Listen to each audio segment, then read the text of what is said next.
नमस्कार, सत श्री अकाल, राम राम सर, हमारी वणक्कम, प्रणाम। आप सभी का ऑल्टरनेट मीडिया में फिर से स्वागत है। हम इतनी मेहनत करते हैं, क्योंकि मैं चाहती हूँ मेरे व्यूअर्स को या मेरे साथ जितने भी गेस्ट आते हैं, जैसे देश कपूर सर हैं, आर.एस.एन. सिंह जी हैं, राजीव नारायणन जी हैं, शिवम चौधरी है, मनीष चौधरी है। हम लोग कितनी मेहनत करते हैं सो दैट हमारी जनता को पता चले कि हो क्या रहा है। एंड आई एम श्योर ऐसा नहीं है कि गवर्नमेंट एजेंसीज़ को नहीं पता होता है, सबको पता होता है। तो हम ये मेहनत को और दुगने-तिगने उत्साह के साथ करें, उसके लिए आप लोगों का लाइक, सब्सक्राइब और शेयर करना बनता है। बहुत ज़रूरी है। हमें वो लाइक्स देख के ना नंबर सर वो नंबर देख के ना बड़ी खुशी होती है।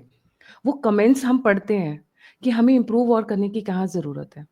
और जो लोग मुझे मेरे मुहिम में मेरी मदद करना चाहते हैं, जो कॉन्फ्रेंस के लिए डोनेट करना चाहते हैं, वो दिए हुए कोड के ऊपर डोनेट कर सकते हैं। आप लोगों के सहयोग के बिना, आप लोगों की मदद के बिना, आप लोगों के साथ के बिना, हम लोगों के लिए बढ़ पाना ये युद्ध है। This is a war for civilizations, war of civilizations in fact. और उसमें हम अपनी गिलहरी एफर्ट डाल रहे हैं। आप लोगों की मदद की बहुत ज़रूरत रहेगी, अभी भी और आगे चलकर भी। तो जुड़े रहें, आज जो इन्फॉर्मेशन हम लेकर आए हैं, मैं ये रिक्वेस्ट करूँगी कि प्लीज़ आप आखिरी तक सुनें। अंदर तक दीमक की तरह ये इतना फैल गया है इनका सिस्टम, जिसकी हम बात करते हैं, कि जब इनके ऊपर तेज़ाब डालते हैं ना, तो तिल मिला के ये लोग तेज़ाब की भी ज़रूरत नहीं है, घर वाला नमक भी डाल दो, तो ये लोग तिल मिला के बाहर निकल कर आते हैं। सोनम कपूर बहुत ही बड़ी सेलिब्रिटी हैं। अरे पूछिए मत, इतनी बड़ी-बड़ी पार्टीज़ करती हैं। मूवीज़ तो इनकी चलती नहीं है, तो पैसा आता कहाँ से है? अनिल कपूर जी तो बड़े एक्टर हैं, मैंने सुना है।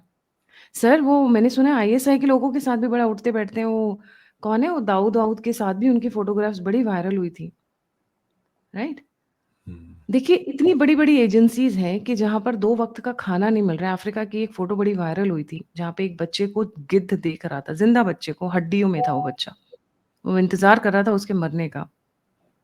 जहाँ लोगों के पास खाना नहीं है, वहाँ पर बड़ी-बड़ी ऑर्गनाइज़ेशंस कैसे-कैसे इन्वेस्टमेंट करती हैं।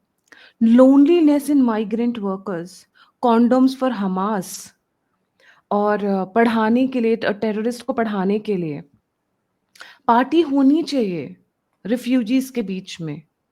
इनके कॉस्मेटिक्स के लिए, इनके मेकअप के लिए आई मीन कम ऑन लोगों के पास खाना नहीं है, आप बकवास के नाम पर पैसे दे रहे हो। बट बात यहाँ नहीं रुक जाती है। Sir a very warm welcome on the show, let's get started. This is going to be bombarding, आखिरी तक बने रहिएगा। Over to you sir. Thank you Gayatri, हमेशा अच्छा लगता है आपके शो पे आने से। वो आपने सही कहा, वो एक्चुअली जो रिप्रेजेंटेटिव है यूएस में नैन्सी मेज, उन्होंने ये बात निकाली थी कि कैसे गुड लैब्स जो हैं, जो ऑर्गेनाइजेशन है उसको $750,000 दिए गए, जो करीब 6.5 करोड़ के आसपास हैं। वो ऑर्गेनाइजेशन अनंत आहूजा जो सोनम के हस्बैंड के भाई हैं, जो देवर हैं, वो चलाते हैं। तो ये ऐसे एक्चुअली कई बार ऐसा ही होता है कि वो किसी के थ्रू फंड हुए वो चीज़ें की जाती हैं and that is how they fund different activists. In fact अगर पीछे देखा जाए तो वो इवन अगर लाइक बाकी एक्टर्स वो देखो तो लाइक वो भी समझ में आता है कि उनको कैसे फंड किया गया है। तो यूएस एड ने ऐसे इसको फंड किया। और दूसरा था वो तालिबान का। तालिबान को $15 मिलियन दिए गए यूएस एड के थ्रू फॉर कॉन्डम्स। जो पूरी पॉपुलेशन है मेल्स की अफगानिस्तान में, वो अराउंड 15 to 20 मिलियन की है। तो हर एक आदमी के लिए 1-1 मिलियन दिए गए सिर्फ कॉन्डोम्स के लिए। और किसी ने कभी क्वेश्चन ही नहीं किया कि कितना को ज़रूरत होगी वहाँ पर इन सब चीज़ों की। और यही चीज़ आगे अगर देखें तो कैसे उन्होंने अलग-अलग कंट्रीज़ में एलजीबीटीक्यू वगैरह को आगे प्रमोट किया। और इंडिया में तो इन्होंने अगर यूएसएड को अगर देखें, अगर हम थोड़ा समझने की कोशिश करें कि यूएसएड है क्या? यूएसएड शुरू हुआ था एक ह्यूमैनिटेरियन ऑर्गेनाइजेशन की तरह, कि इन्होंने ह्यूमैनिटेरियन काम करेंगे और उसको फंडिंग करेंगे लोगों की ज़िंदगियाँ को बेटर करने के लिए। ये ऑब्जेक्टिव दिखाया गया था दुनिया को। पीछे क्या था वो कुछ अलग था। ऐसे ही जैसे एक नेशनल एंडाउमेंट फॉर डेमोक्रेसी है, यूएसएड और नेशनल एंडाउमेंट फॉर डेमोक्रेसी हमेशा एक साथ काम करते हैं। नेशनल एंडाउमेंट फॉर डेमोक्रेसी शुरू हुआ था as a front for CIA, और वो तो साफ बोलते हैं कि जो पहले सीआईए काम किया करता था वो नेशनल एंडाउमेंट फॉर डेमोक्रेसी बाद में काम करता था। साथ में यूएसएड का भी यही था कि it used to fund regime change operations जो है। तो जैसे अगर हम देखें अब बांग्लादेश का जो ऑपरेशन था, अब बांग्लादेश का जो ऑपरेशन था वो इंटरनेशनल रिपब्लिकन इंस्टीट्यूट जो है आईआरआई, उसने फंड किया था। वो फंड होता है नेशनल एंडाउमेंट फॉर डेमोक्रेसी से। तो उसको 3 जगह से फंडिंग आई थी, सोरस से आई थी, यूएसएड से आई थी और एनईडी से आई थी। ये तीनों जो ऑर्गेनाइजेशंस हैं ये हमेशा से एक साथ फंड करती रही हैं फॉर रेजीम चेंज ऑपरेशंस। तो इसी बात का जो गुस्सा है वो अल्टीमेटली जो अमेरिकन जो मागा ग्रुप है उनको समझ में आया, क्योंकि ये दूसरों की रेजीम चेंज ऑपरेशन को फंड करते करते, वहां टूल्स यूज करते करते उन्होंने खुद अपने घर में करना शुरू कर दिया जब ट्रंप के पीछे पड़ गए। तो ये जो यूएसएड जो ऑर्गेनाइजेशन है ये बिल्कुल बेकाबू हो चुकी है, इन द सेंस के वो अपने आप को यूएस का हिस्सा मानती नहीं है। वो अपने आप को एक ग्लोबल ऑर्गेनाइजेशन मानती है। वो ये मानती नहीं कि वो यूएस के लॉज के अंडर भी आएगी। इनफैक्ट यही लड़ाई चल रही है आजकल, तभी मार्को रूबियो जो है सेक्रेटरी ऑफ स्टेट, उनको उसका एडमिनिस्ट्रेटर बनाया गया है ताकि वो उसको कंट्रोल करे और इनको बंद करे। नाउ ये जैसे आप दिखा रहे हो कि जो पैसा है यूएस एड का, ये इंडिया टुडे का आर्टिकल है, जो यूएस एड का जो पैसा था वो लश्कर ए तोयबा जो ऑर्गेनाइजेशन है उसके जो फ्रंट है, फलाह इंसानियत फाउंडेशन, उसमें जाता था।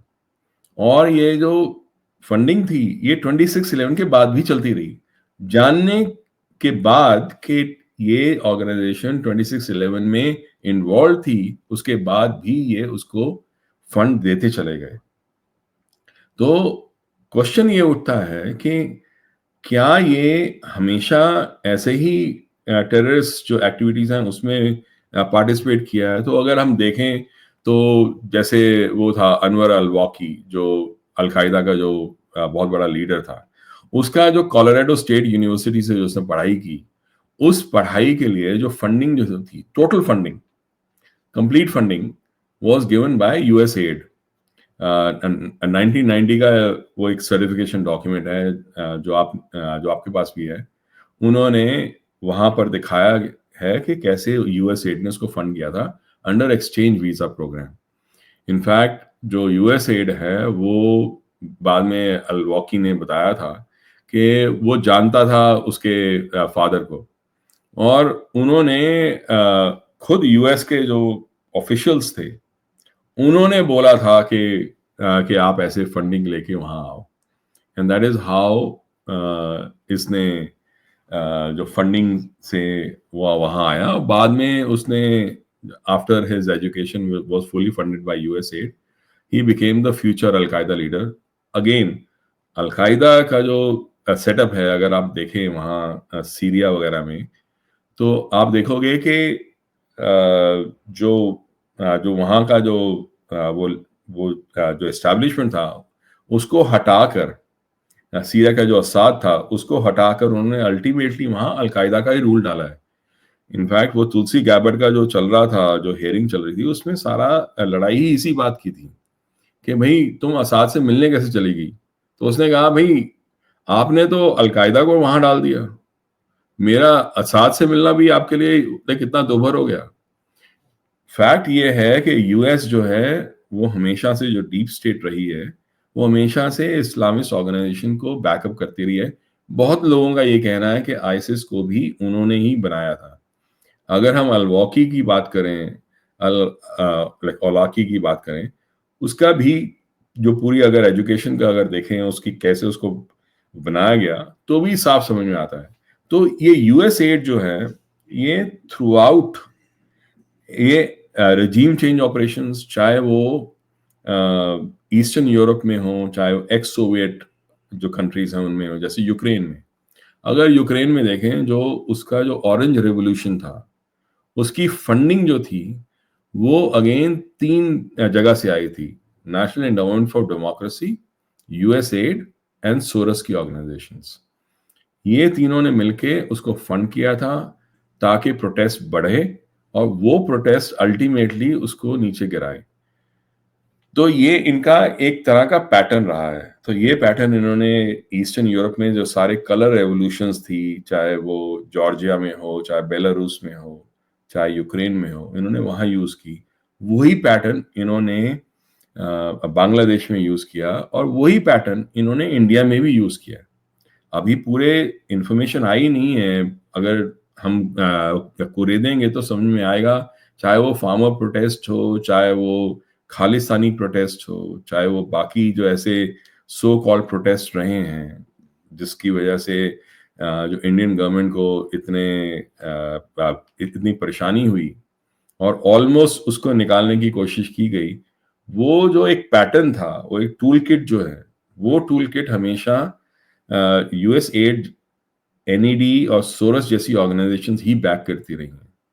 तो ये इनका पैटर्न रहा है और यही पैटर्न इन्होंने यहाँ यूएस में भी यूज किया। जब इन्होंने यूएस में यूज किया और ट्रंप को गिराने की पूरी कोशिश की, तब अमेरिकन को ये बात समझ में आई कि बॉस, ये तो जो दूसरों को करते थे वो तो ठीक था, पर ये हमारे खिलाफ ही यूज हो रहा है। तब उन्होंने ये क्वेश्चन पूछना शुरू कर दिया कि ये जो हमने रजीम चेंज बांग्लादेश में की है, इससे हमें क्या फायदा हुआ है? क्योंकि यूनुस जो था वो तो क्लिंटन फाउंडेशन का पिट्ठू था ना, वो तो उनका प्रॉक्सी था। और उन्होंने शुरू किया, जो प्रोटेस्ट जो शुरू किया था, वो एलजीबीटीक्यू और ये लिबरल ऑर्गेनाइजेशंस और लिबरल एक्टिविस्ट के थ्रू करवाया था उन्होंने बांग्लादेश में। और उसमें बहुत सारे हिंदू बच्चे भी इन्वॉल्व थे प्रोटेस्ट में कि शेख हसीना को निकालना। वो बाद में उनको समझ में आया, जब इस्लामिस्ट ने टेक ओवर कर लिया पूरा पूरा कंट्री को, कि उन्हीं को उन्होंने मारना शुरू कर दिया। अभी एक लड़की है जो जो पहले प्रोटेस्ट में पार्टिसिपेट करती थी, उसको क्या हशर किया है, उसको जबान काट दी, उसको लाइक उसके साथ बहुत कुछ लाइक बुरा बुरा किया। वो ये अब उनको समझ में आ रहा है कि हमने किया क्या, हम कहाँ फंस गए। पर वही है कि क्या हो आपके साथ कि आपको समझ में आए कि ये जो डायरेक्शन है ये किस तरफ जा रही है। ये जो सारी जो ऐसी ऑर्गेनाइजेशंस हैं जो फंड करती हैं, उन्होंने मीडिया को फंड किया। अगर आप सीरियसली अगर आप मीडिया के बैकग्राउंड को देखें, उन्होंने बीबीसी को फंड किया, पॉलिटिको को उन्होंने फंड किया। जब उन्होंने फंड्स बंद किए, वो 8 मिलियन उनको मिलते थे, जब उन्होंने फंड्स बंद किए, पॉलिटिको सैलरी नहीं दे पाया था। इन्होंने न्यूयॉर्क टाइम्स को फंड किया, इन्होंने एक इंटर न्यूज ऑर्गेनाइजेशन है उसको फंड किया। अब ये इंटर न्यूज ऑर्गेनाइजेशन जो है, ये इसने अपने ट्विटर या एक्स के जो वो पेज है उसके ऊपर इन्होंने एक श्रुति मेनन है बीबीसी की, उसका वो अपने आप को रियलिटी चेकर बोलती है, मतलब फैक्ट चेकर की तरह। तो ये उसका इन्होंने वीडियो डाला था। अब ये श्रुति मेनन ने एक पूरी स्टोरी रन की बीबीसी में। वो स्टोरी थी about sort of investigation and expose by EU Disinfo Lab। ये स्टोरी ये थी कि एक कंपनी है जिसका नाम है श्रीवास्तव ग्रुप। ये श्रीवास्तव ग्रुप की बहुत सारी मीडिया कंपनीज हैं अराउंड द वर्ल्ड हैं, और भी बहुत सारे इसके इंटरेस्ट हैं, बिजनेस इंटरेस्ट, पर ये भी है। ये जो मीडिया ऑर्गेनाइजेशन है, according to that EU Disinfo Lab, इन्होंने एक फेक न्यूज का एक एम्पायर बनाया है, ये उनका कहना था। और फेक न्यूज एम्पायर क्यों? क्योंकि दे वो pro India and anti Pakistan. So उनका ये कहना था, they were promoting disinformation and fake news against Pakistan. वो क्या कह रहे थे कि पाकिस्तान टेररिज्म फैलाता है, it is a terrorist country and these are the things that it is doing, specially in Kashmir and in India. उसमें कुछ भी झूठ नहीं था। पर ये एक्सपोजर जो है ये 2020 में आया, जस्ट आफ्टर द आर्टिकल 370 का जो वो रेवोकेशन हुआ था इन 2019 अगस्त में। तो बेसिकली अगर आप फिर इसको ध्यान से देखो, और ये सब जो यूएस एड का फंडेड था, क्योंकि इंटर न्यूज जो है कंप्लीटली यूएस एड की फंडेड ऑर्गेनाइजेशन है। तो ये बीबीसी भी इंटर न्यूज की फंडेड ऑर्गेनाइजेशन है। उन्होंने खुद अपना एक स्टेटमेंट निकाला है किसके बारे में। वो ये कहते हैं कि यूएस गवर्नमेंट हमें फंड करता है, पर वो ये नहीं बताता है कि यूएस गवर्नमेंट नहीं, एक्चुअली यूएस एड उनको फंड करता है। ये सारी ऑर्गेनाइजेशंस ने मिलके उस एक डिसइंफो लैब का जो एक्सपोजर था उसको उसको आगे इन्होंने वो किया, क्या कहते हैं, प्रमोट किया और उसको एक्सेंचुएट किया। ये अल जजीरा में हुआ, येल यूनिवर्सिटी ने किया, रॉयटर्स ने किया, और ये सारी organisations are funded by USAID, so remember that. BBC ने किया, न्यूयॉर्क टाइम्स ने, इन सब ने किया। और इनका कहना ये था कि इंडिया जो है, उन्होंने इमरान खान की बातों को आगे बढ़ाया कि इंडिया एक रोग नेशन है अंडर मोदी, एंड पाकिस्तान जो है वो असली में विक्टिम रहा है इंडिया का। और कुछ भी चीज जो पाकिस्तान के खिलाफ लिखी जाती थी उसको वो डिस इंफॉर्मेशन और फेक न्यूज बोलते थे। और ये बात आगे बढ़ाते बढ़ाते उन्होंने ये कोशिश की कि किस तरह से इंडिया को कॉर्नर करे। वो कर नहीं पाए, वो बात अलग है। पर और इसका श्रेय आई थिंक आप सबको, गायत्री जी और जो बाकी जो यूट्यूबर्स हैं, बाकी जो कंटेंट क्रिएटर्स हैं, जो ऑल्टरनेटिव मीडिया में हैं, उनको जाता है कि उन्होंने कैसे इन सब पूरे जो कैंपेन है इसको काउंटर किया, डिस्पाइट द फैक्ट कि ये सारा मीडिया ऑर्गेनाइजेशंस और उनके जो प्रॉक्सी जो फैक्ट चेकर्स थे, so called fact checkers, India में और बाहर दोनों ने मिलके ये सारे काम, जैसे ओसीसीआरपी है, ओसीसीआरपी जो है वो भी यूएस एड का फंडेड है, and also by NED and also by Soros. ये ओसीसीआरपी वो जो हिंडनबर्ग का जो वो हिट जॉब था जो किया था अदानी जी के खिलाफ, उसमें भी इन्वॉल्व था ये।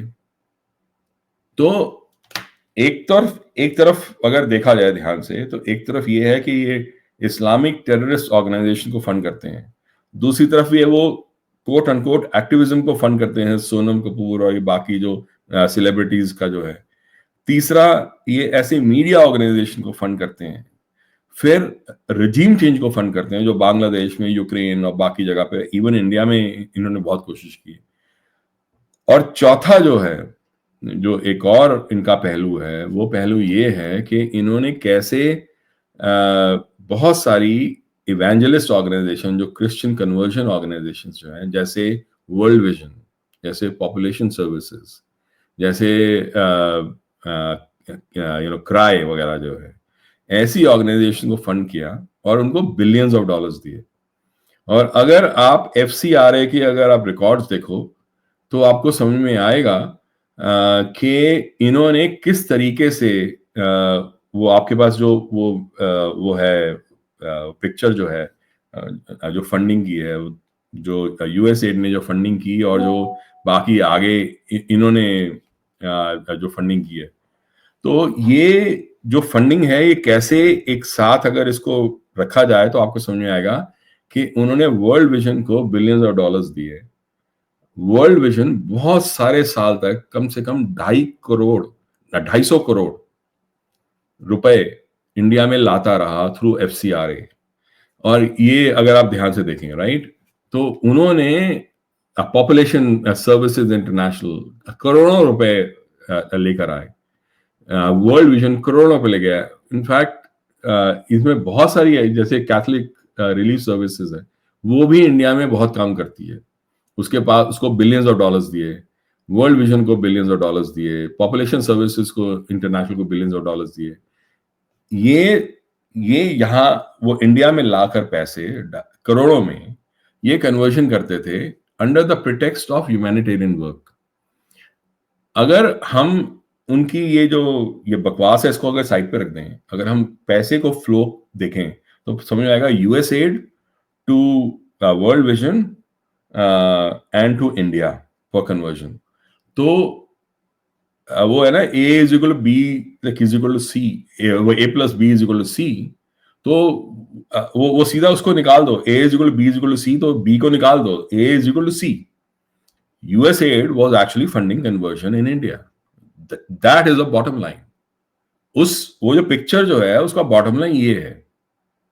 तो ये हर तरह से ये ये क्रिश्चियंस की गेम भी खेलते थे, इवेंजलिस्ट की, ये वो इस्लामिस्ट जिहादीज की भी गेम खेलते थे, चाहे वो औलाकी हो जिसने आईसिस शुरू किया, जिसने वहां क्रिश्चियंस को मारा, चाहे वो वर्ल्ड विजन हो या कैथोलिक रिलीफ सर्विस हो, ये गेम खेलते रहे हैं। और इसमें पैसे अल्टीमेटली ये जो कुछ लोग हैं उनके पास जाते हैं। जैसे समंता पावर है जो उसकी हेड थी, लाइक अभी भी उसकी हेड है इसकी यूएसएड की, उसका जो नेटवर्थ है, उसको सैलरी मिलती है $180,000।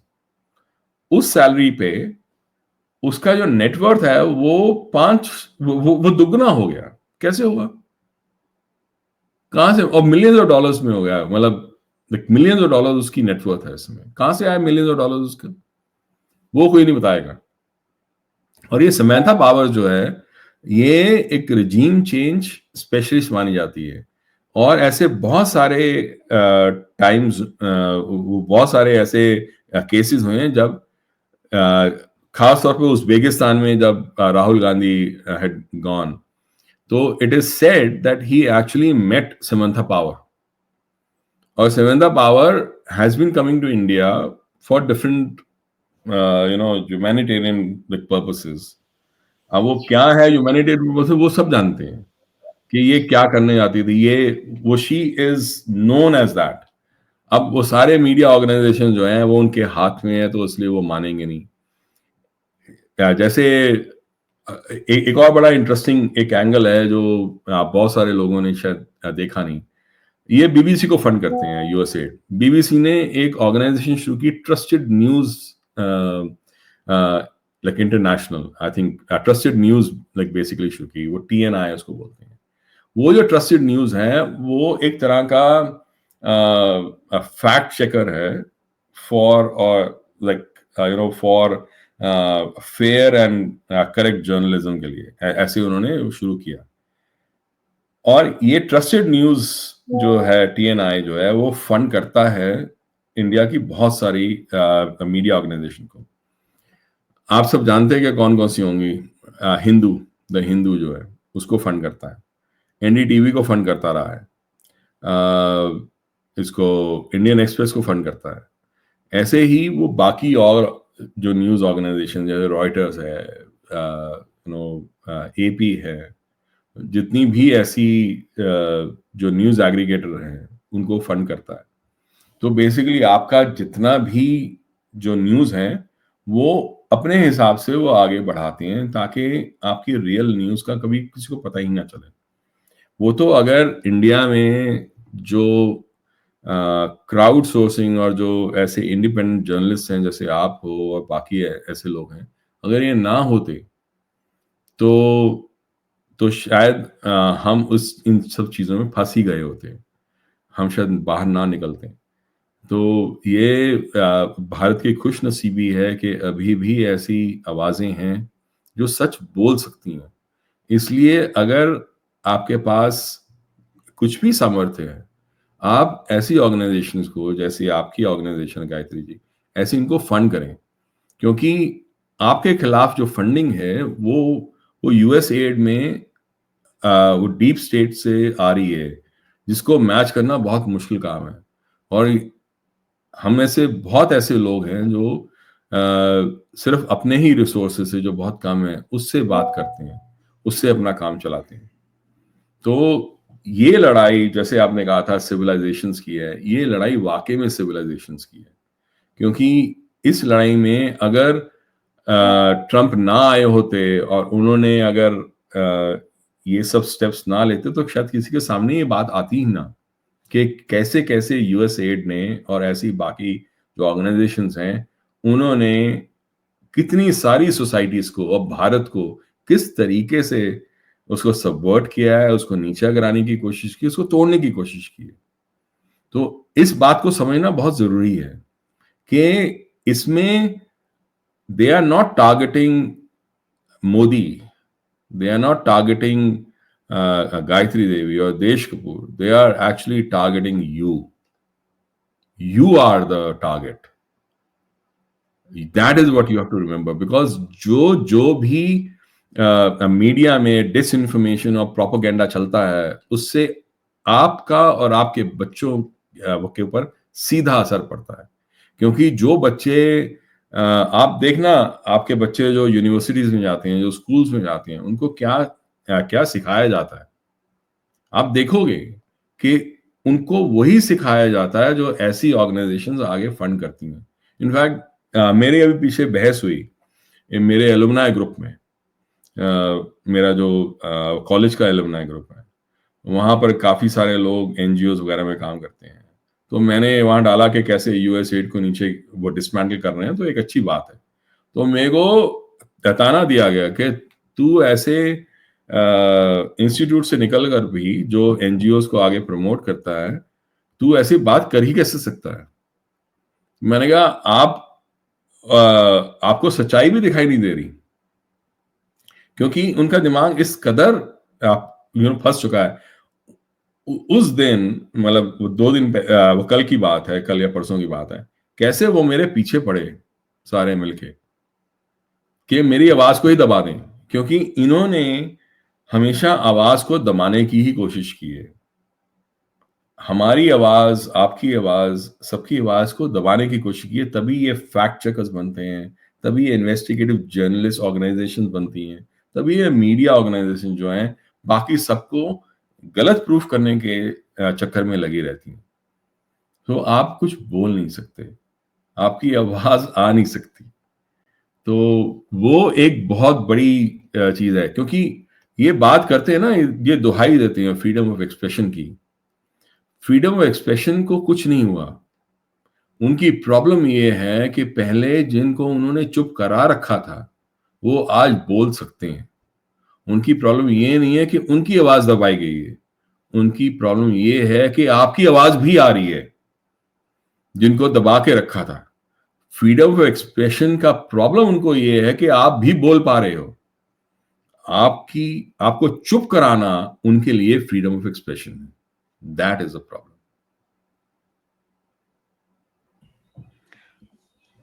कहते हैं ना, जब सांप पालोगे तो एक दिन तो वो काटेगा, राइट? और अगर आप दूसरों के लिए गड्ढा खोदोगे तो वो आप खुद भी एक दिन उसी गड्ढे में गिरोगे। इन्होंने रिजीम चेंज ऑपरेशंस के लिए कितनी ऑर्गेनाइजेशंस को खड़ा किया। ये तो धीरे-धीरे निकल कर आ रहे हैं इनके कांड।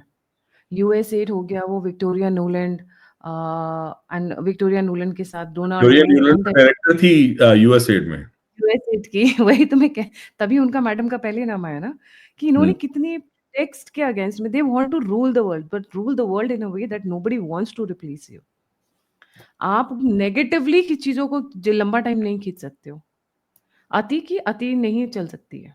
That is, they don't understand. आज नहीं तो कल बात खुल जाएगी। Now the entire world is against these people now.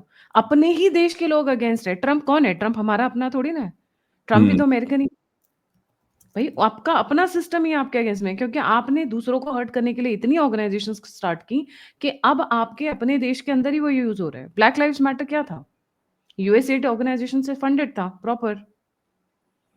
और एक और उनके बात जुड़े बताऊं, जो बहुत लोग नहीं जानते, जो बराक ओबामा की जो मदर थी, Stanley and Dunham, she was also actually an employee of USAID.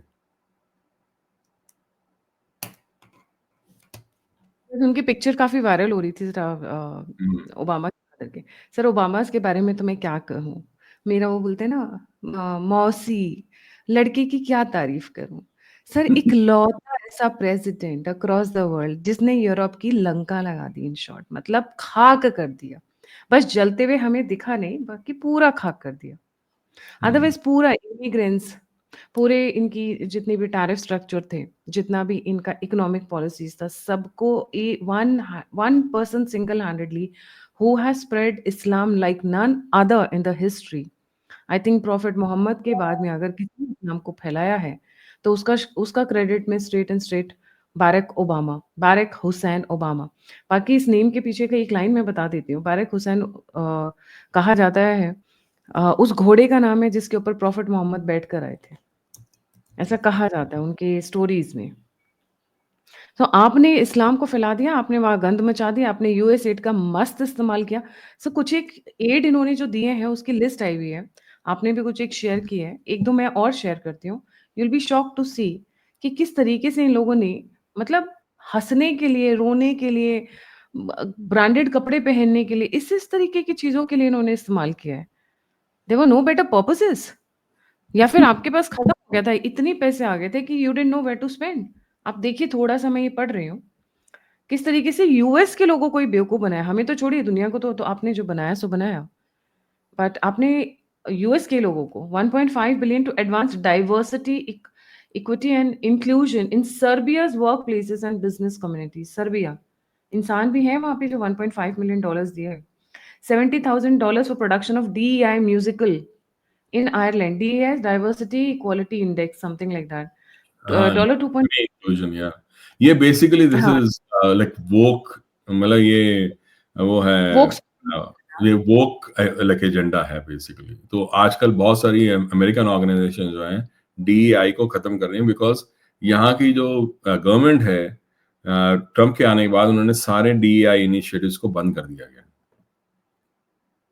G. And then we have $2.5 million for electric vehicles in Vietnam, $47,000 for transgender opera, Colombia, $32,000 for transgender Omnio book in Peru, 45 million scholarship in Surma.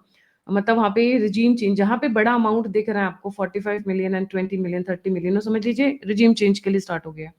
Correct. $2 million for sex change of and LGBT activism. मतलब seriously इतना पैसा है तो उनके लिए better वो कर दो ना, अरेंजमेंट्स कर दो if you really have that kind of money. 500,000 to promote atheism in Nepal. देखिए भारत के आसपास में, हम्म। ठीक है। 6 to fund tourism in Egypt. क्या इजिप्ट में टूरिज्म ऑलरेडी नहीं है? आपके हेल्प की जरूरत है, या आप आर्टिफिशियल लोगों को भेजोगे? Then you have 1 million to Eco Health Alliance which was involved in research at the Wuhan lab. Covid में इन्वॉल्व था। Yes, hundreds of thousands of dollars for non-profits linked to designated terrorist organizations, even after an inspector general launched an investigation. I'm sure वो inspector general को fire कर दिया गया होगा या उस पे और 8-10 केसेस लगा के उसको साइडलाइन कर दिया होगा. Hundreds of millions of dollars to fund irrigation canals, farming equipment, and even fertilizers used to support the unprecedented poppy cultivation and heroin production in Afghanistan. Benefiting the Taliban, wow! तभी शायद तालिबानियों ने इन्हें डंडे मार-मार के भगाया। $2 million promoting tourism in Lebanon, 20 million in Iraq. Iraq में regime change operation के लिए तैयार हो जाइए। Sending Ukrainians to Paris Fashion Week, wow! $9 million to feed Syrians ended up in terrorist hands. $1.2 billion in awards to undisclosed recipients. The award diplomacy. Wow! Amazing. So ये list तो ऐसी है कि पढ़ते हुए भी शौक लग रहा था कि आपके पास इतने ही एक्स्ट्रा पैसे थे तो कुछ अच्छा काम कर लेते। गंद में क्यों डाल लेते? वो बोलते वो हैं ना ऐसा है कि इनके वापस लाइक इन्हीं के पास आते हैं। अगर आप देखो तो जो अफ़गानिस्तान की जो वॉर है उसमें $2 ट्रिलियन खर्च हुए थे। और ये अफ़गानिस्तान की वॉर, मैं अभी डिटेल में नहीं जा सकता, पर मैं आपको ये बोल सकता हूँ कि अगर उन्होंने पाकिस्तान को अल-कायदा और तालिबान को वहाँ से निकालने ना किया होता, क्योंकि उन्होंने 4 रातें एक फ्री एयर पैसेज दिया था पाकिस्तान को। उन्होंने सारे अल-कायदा और तालिबान के लोग निकाल लिए थे, ये कह कर के वो अपने आर्मी के लोग निकाल रहे हैं। अगर उन्होंने ना किया होता ये, तो November of 2001, 25th of November 2001 al Qaeda और तालिबान उसके बाद खत्म हो चुके होते।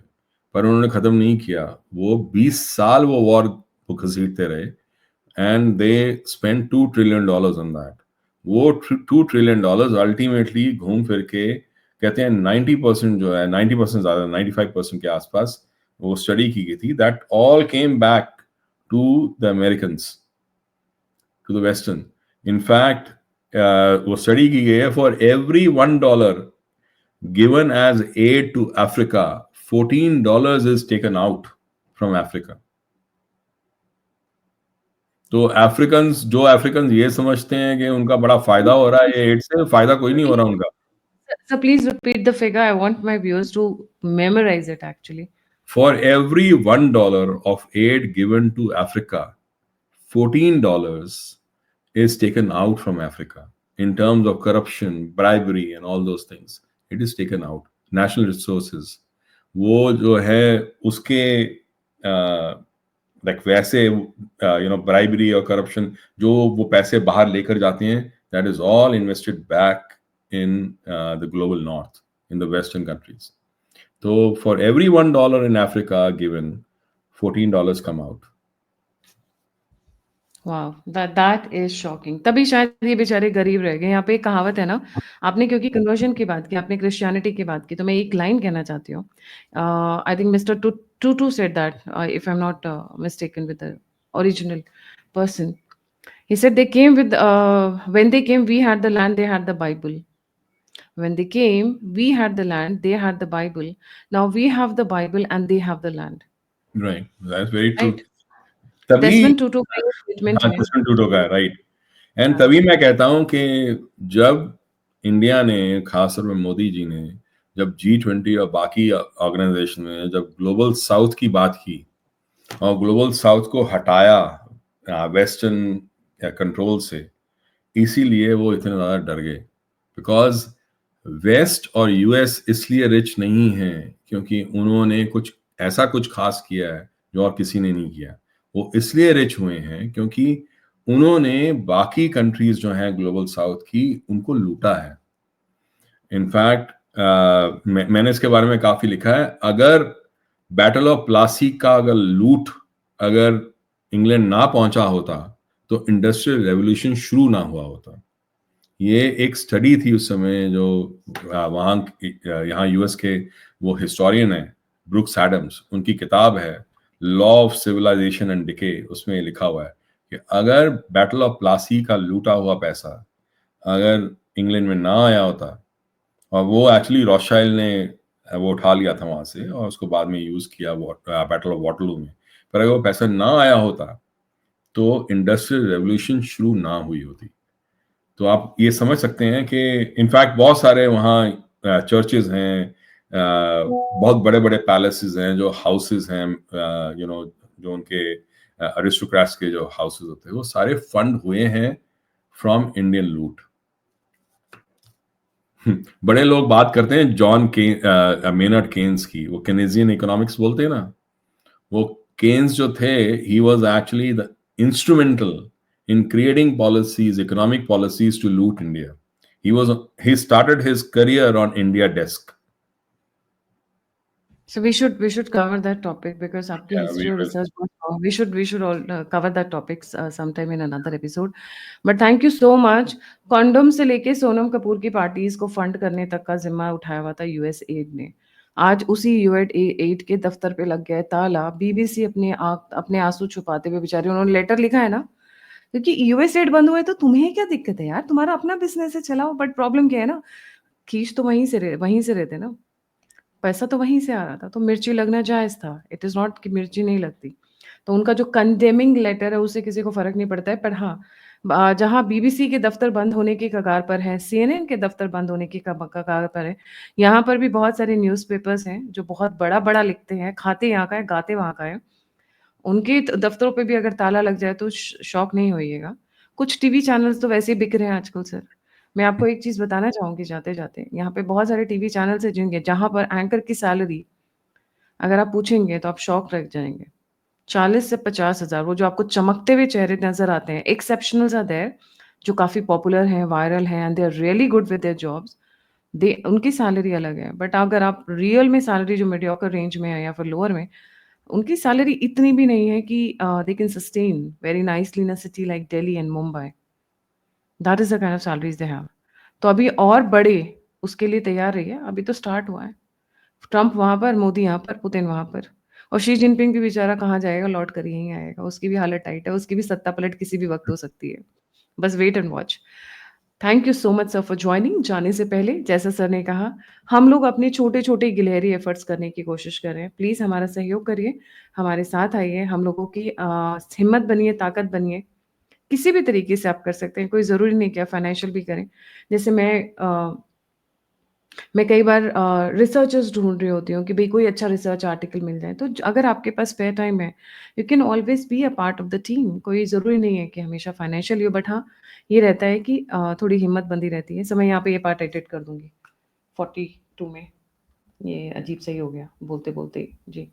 सो हमारे गिलहरी एफर्ट्स में हमारी मदद करिए, हमारा सहयोग करिए और हमारे साथ जुड़िए। इसी के साथ जय हिंद, जय श्री राम, हर हर Mahadev. Desh Kapoor sir will be joining on 1st and 2nd March constitution club conference के दौरान में। Registrations have closed. We are trying to make space for around 20-30 more. अगर हो पाएगा तो मैं रजिस्ट्रेशन प्रॉब्ली 1 डे के लिए खोल दूँगी, but as of now the registrations are closed for the event. But ये भी मैं एडिट कर दूँगी। इसी के साथ जय हिंद, जय श्री राम, हर हर महादेव। Thank you.